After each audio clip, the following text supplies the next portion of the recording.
I'm Anna Turns. I'm an environmental journalist based in the UK, and for the last 18 months, I've been the senior environment editor at The Conversation, which is a website, a news website that is commissioning academics at universities to tell stories about their research. So in my section, I'm working on climate and energy and nature connection, ocean health, a complete range of subjects.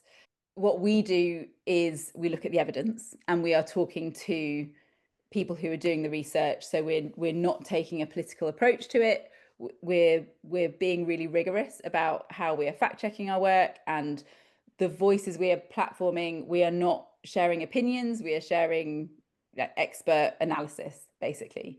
My time is generally split between three areas. One is the first third of my time is spent as a journalist and broadcaster and content maker, working across primarily the connection between climate, nature, environment, and pop culture. So music, TV, film.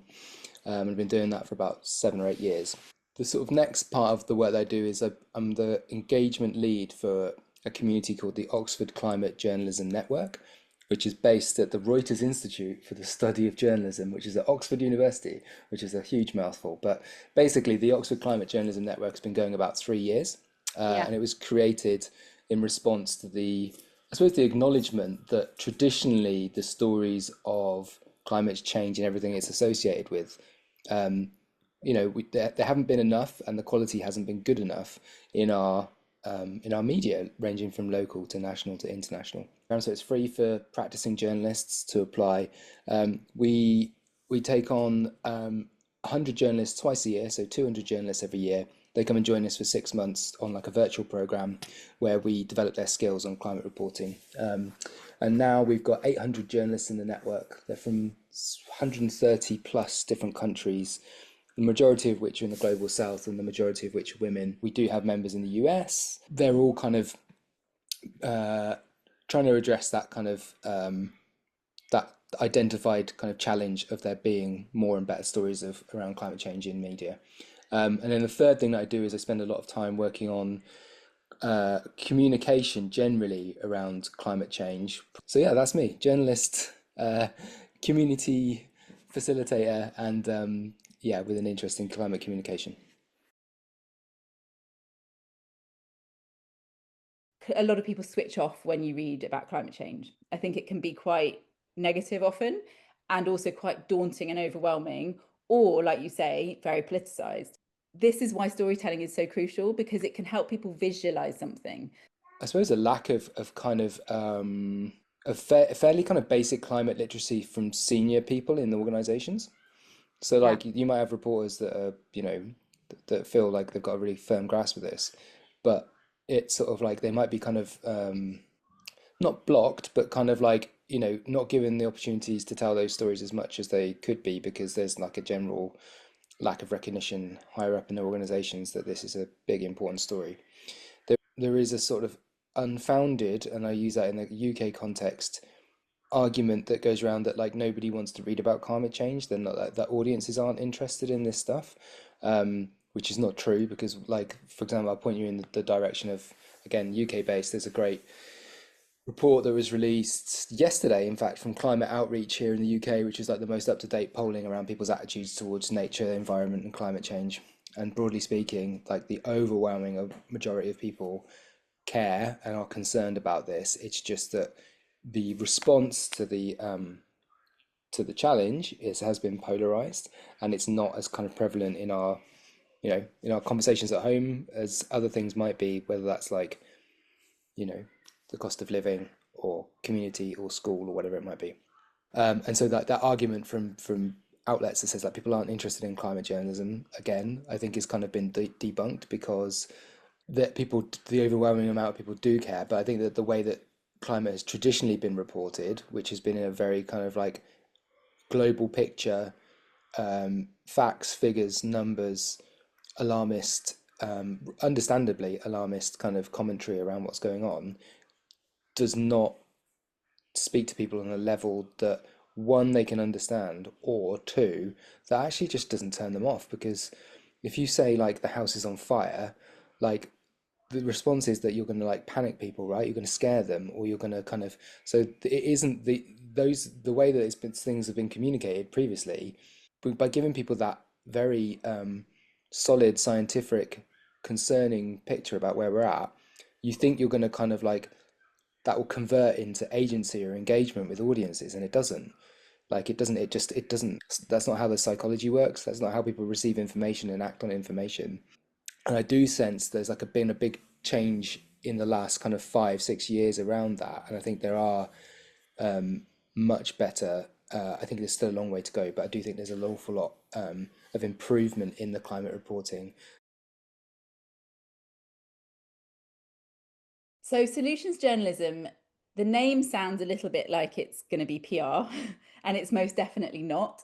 I think of it as a form of investigative reporting. So it's very rigorous, it's very much based on the evidence, still looking at the limitations and the barriers to things. But the way I frame it is looking at stories of progress, sort of responses to problems. So it's not necessarily this is going to solve everything. It's this is one way we're approaching, this is how we're tackling a problem. So whether it is climate or something completely unrelated to the environment, solutions focused journalism can be adapted to any storytelling. We're facing a lot of news avoidance at the moment in the industry, and a lot of people are switching off from the news cycle because it is quite depressing, it's quite relentless, and this is a way of changing the dynamic, changing the narrative, and showing this is what is possible, and these are the people, these are the change makers who are doing amazing things. It might not be perfect, it might not be the overall silver bullet, but we can learn from those mistakes and we can take lessons from that, and then think about how something might be scalable or replicable elsewhere. So actually it's really inspiring because it's looking at things around the world where people are doing brilliant things and how we could potentially adapt those case studies, I suppose, to other places and other situations. Yeah, making it relatable, I think, is the most crucial thing. It's so important. Like it's so important in terms of making those connections with people.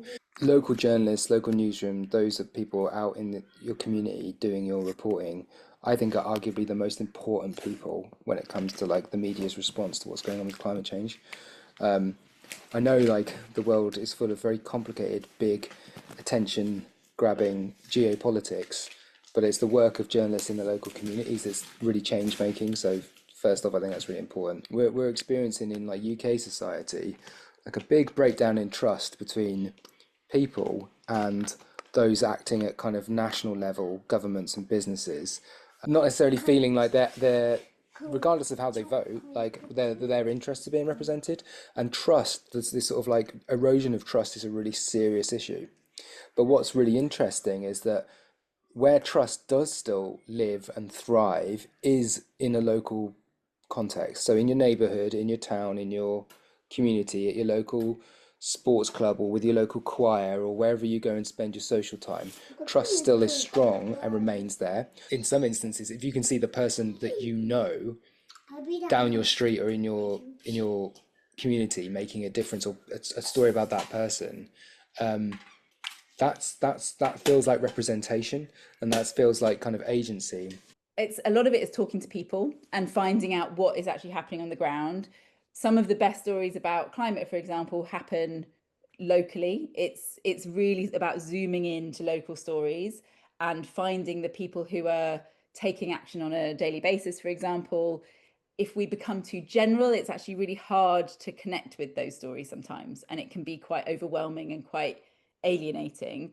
But really zooming into the people and the places that people get to know locally, and then thinking about what that angle might be. So we could tell any story about climate in a very sort of doom and gloom way, but we could also look at it in terms of how a place is recovering from a hurricane, for example, and what are the things that are changing in that place as a result of disaster, or how are people changing the way that they shop or the way that they farm or the way that they vote, for example.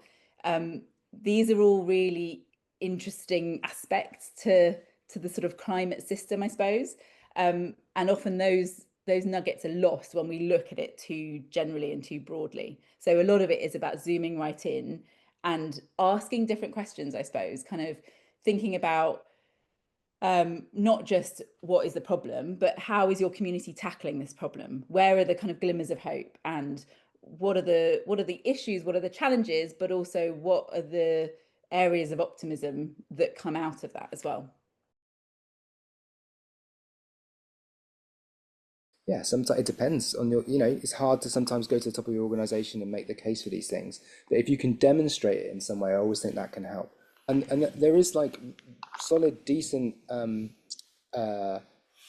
evidence like around like audience testing and things like that that suggests people are interested. So if you can just sort of say, give me a chance to show that we can do these stories in a different way.